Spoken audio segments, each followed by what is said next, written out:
बिस्मिल्लाहिर्रहमानिर्रहीम। अस्सलाम वालेकुम।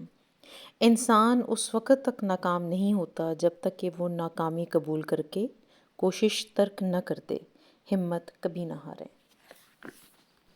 Welcome to Round the Clock by Wajiha Zafar. अगर आपके घर में बहुत ज़्यादा मेहमान आ गए हैं और आप घर में चावल बनाते हुए डर रही हैं कि ज़्यादा क्वांटिटी में कैसे बनाएंगे, तो ये परफेक्ट रेसिपी है जिसको फॉलो करके आप डरे बगैर बहुत ही मज़े के और बहुत ही खिले खिले चावल बहुत आसानी से बना सकती हैं। तो सबसे पहले इंग्रेडिएंट्स हैं, आप इनका स्क्रीनशॉट ले लें। चावल 3 किलो हैं, चिकन 2 किलो ले लिया, प्याज 1 किलो, टमाटर 1 किलो, हरी मिर्च 15 अदद, अदरक लहसुन का पेस्ट 200 ग्राम तकरीबन आधा कप बनेगा, आप कम या ज़्यादा भी कर सकती हैं। दही 1 पाव है, नमक तकरीबन आधा कप और ऑयल का तकरीबन हम ले लेंगे आधा किलो।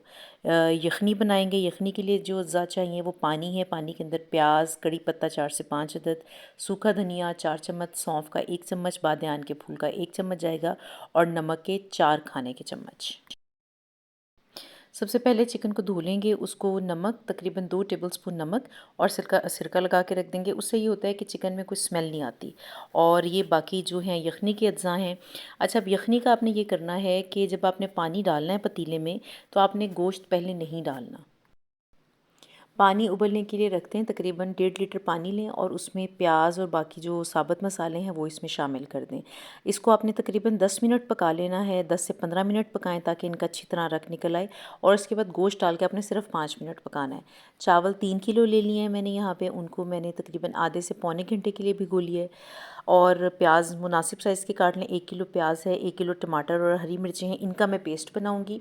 ठीक है, पेस्ट बना के लहदा रख देंगे। अदरक लहसुन का पेस्ट है। यहाँ पे एक और चीज़ मैंने शामिल की है, ये रेड चिली पेस्ट है। इसकी रेसिपी मैं डिस्क्रिप्शन में दे दूँगी। ये अगर आपको याद हो तो जो हमने शवारमा ब्रेड बनाई थी ना, जो शवारमा बनाए थे, उसके अंदर हमने इसको इस्तेमाल किया था। अच्छा, अब ये यखनी हमारी तैयार हो चुकी है। गोश्त अलहदा कर देंगे और यखनी को अलहदा रहने देंगे। इसके साबुत मसाले कुछ नीचे बैठ जाएंगे और अगर जो आप कड़ी पत्ता और दालचीनी है इसको आप ऊपर से रिमूव कर सकते हैं। गोश्त अलहदा कर दिया हमने और गोश्त 5 मिनट बाद इतना होना चाहिए कि ये हाफ़ डन भी ना हो।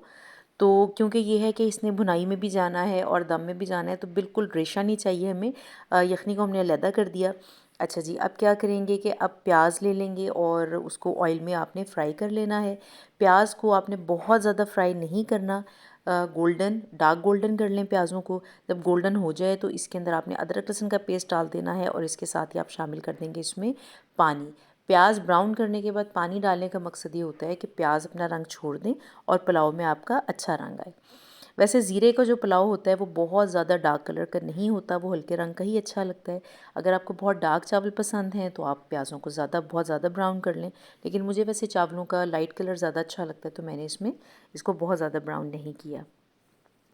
जब प्याज आपके फ्राई हो गए हैं, अदरक लहसुन का पेस्ट भी फ्राई हो गया है, उस वक्त आपने इसके अंदर चिकन शामिल कर देना है। और ये रेड चिली पेस्ट है, ये आप स्किप भी कर सकते हैं, मेरे पास ये बना हुआ मौजूद था, मुझे इसका जायका अच्छा लगता तो मैंने इसमें शामिल कर दिया। ये इसमें शामिल कर दिए, तकरीबन 2 टेबलस्पून है, बहुत ज़्यादा नहीं जाएगा इसमें। और इसको डाल के आपने इसकी भुनाई कर लेनी है। अच्छा, इसको आपने मीडियम आंच पे बनाना है। नमक के 3 टेबलस्पून शामिल कर दें। नमक को आप कम या ज़्यादा भी कर सकते हैं।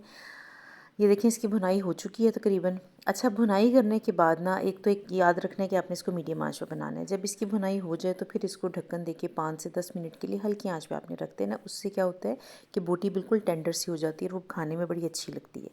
इसके बाद इसमें दही डाल के इसकी भुनाई कर देंगे। दही डालने के बाद भी आपने बिल्कुल खुश्क नहीं करना इसको। दही डाल के भुनाई हो जाएगी तो जो टमाटर और हरी मिर्च का पेस्ट बनाया था वो इसमें शामिल कर देना है और इसको आपने दही से कम भूनना है। ठीक है, दही डाल के तो थोड़ा सा आप उसकी भुनाई अच्छी सी कर लें। टमाटरों का पेस्ट डाल के आपने इसको थोड़ा सा गीला गीला ही रहने देना है, बहुत ज़्यादा घी नहीं निकलेगा। इसको ऐसे ही आप, ये अब आपका जो है ना मटीरियल डन हो जाएगा। इसके अंदर फिर आप क्या करेंगे कि यखनी शामिल कर देंगे। आप अपने मेजरमेंट के अकॉर्डिंगली इसमें आप जो लिक्विड कंटेंट है वो आप अपनी अकॉर्डिंगली शामिल करें। मैं तकरीबन 1.5 के हिसाब से डालती हूँ। जैसे अगर मैंने 1 जग लिया है चावलों का तो 1.5 जग मैं पानी का डालूँगी इसमें। तो इसी तरह आपने जो भी मेजरिंग टूल लिया है आप उसके अकॉर्डिंगली इसमें शामिल कर दें। अच्छा, इसमें एक ट्रिक ये है कि आप खुले बर्तन में चावल बनाएं, तंग मुंह के बर्तन में ना बनाएं। ये तकरीबन 10 से 15 किलो का पतीला था जिसके अंदर मैंने चावल बनाए थे। इससे चावल बहुत खिला खिला बनता है। जब पानी उबलने लगेगा, यखनी आपकी उबलने लगेगी, तो आपने चावल इसमें शामिल कर देने और फिर वही एक दफ़ा आपने चावल डालने के बाद आँच तेज़ करनी है ताकि सारे चावल अच्छी तरह गर्म हो जाएँ। उसके बाद जब ये उबलना शुरू हो जाएंगे तो आपने आँच को मीडियम कर देना है और ये इस स्टेज पे जब पानी इस लेवल पे हो जैसे आपको नज़र आ रहा है तो आपने आँच को मीडियम कर देना है। और उसके बाद तकरीबन 3 मिनट के बाद आपने आँच को बिल्कुल आहिस्ता कर देना और चावलों को आधे घंटे के लिए दम दे देना है। और दम देने से पहले आपने ज़ीरे के 2 टेबलस्पून इसमें डाल देने हैं। गीले कपड़े का दम दें और उसके ऊपर कोई वेट रख दें। तकरीबन 20 से 25 मिनट का दम इसको हम देंगे और दम देने के बाद ये देखें जी हमारे चावल बिल्कुल तैयार हैं। ये बहुत लजीज चावल बने थे और बिल्कुल खड़ा खड़ा चावल था। और इनकी खूबसूरती ये होती है ज़ीरे वाले चावलों की और यखनी वाले चावलों की कि ये बड़े ना लाइट फील होते हैं टेस्ट में और बड़े मज़े के भी लगते हैं। तो इसको एंजॉय कीजिएगा और मुझे फ़ीडबैक ज़रूर दीजिएगा।